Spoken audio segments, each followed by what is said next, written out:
want you to think about the last time you were in town, either here on the wrong side of the Pennines or perhaps in God's own country of Yorkshire, and you saw people wandering around on the weekend, perhaps wearing clothes cut out of bin liners or scuba diving gear, or possibly just naked because nobody had told them how to dress. Has it ever happened? No.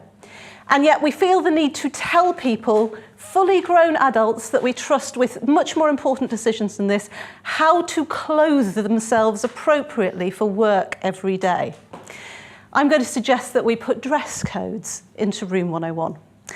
I think they're unnecessary, broadly because we tend to employ adults, and if you can't have people who can get themselves dressed in the morning, you've probably got bigger problems than this. You, again, as we've said in a number of these sessions, yes, you very occasionally get people who haven't quite worked it out. But then you just take them to one side and go, a blazer with a swimming costume underneath, as I have had to say once, is just not appropriate.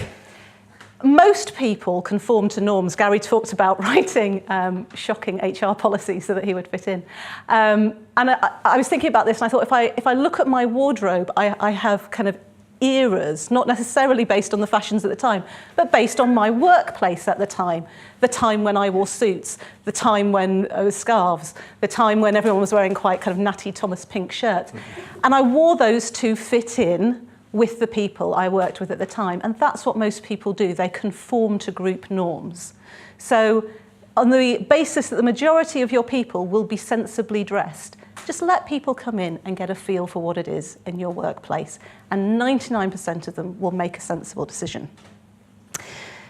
I'm old enough and have been doing this long enough when I worked in places where dress codes weren't just kind of broad statements about, kind of business casual or no, we do wear kind of full suits, but were really, really prescriptive.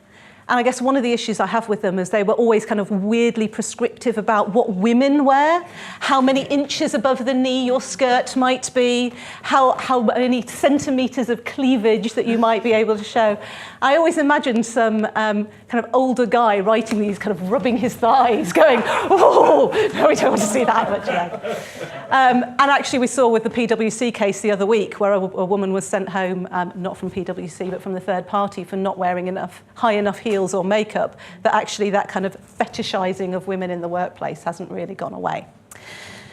I guess you would say to me, Inji, you're a massive hypocrite because you work for a company that not only has a dress code, but actually provides uniforms. What's more prescriptive than that? And I think there are good cases for uniform. I think, for our colleagues who are doing heavy duty work, it means that, the wear and tear is on company clothes, not on theirs. And obviously, if you're in a store, you can instantly identify who's a colleague and who's not. But I decided to give this a little experiment. I was in store on Friday for something else. And I decided to stay behind and kind of tidy some shelves and help some customers. And so I didn't have any uniform with me, but I did have my badge. And actually, even if you just wear a badge, and you stand there tidying shelves, customers pretty quickly get the idea that you might actually be working there. And I'm not sure I would say, right, so let's bin uniform, because it is that helpful visual cue.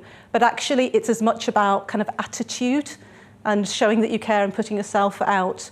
And even just a small visual cue like a badge is enough to kind of take pride in the shirt and show that you work somewhere.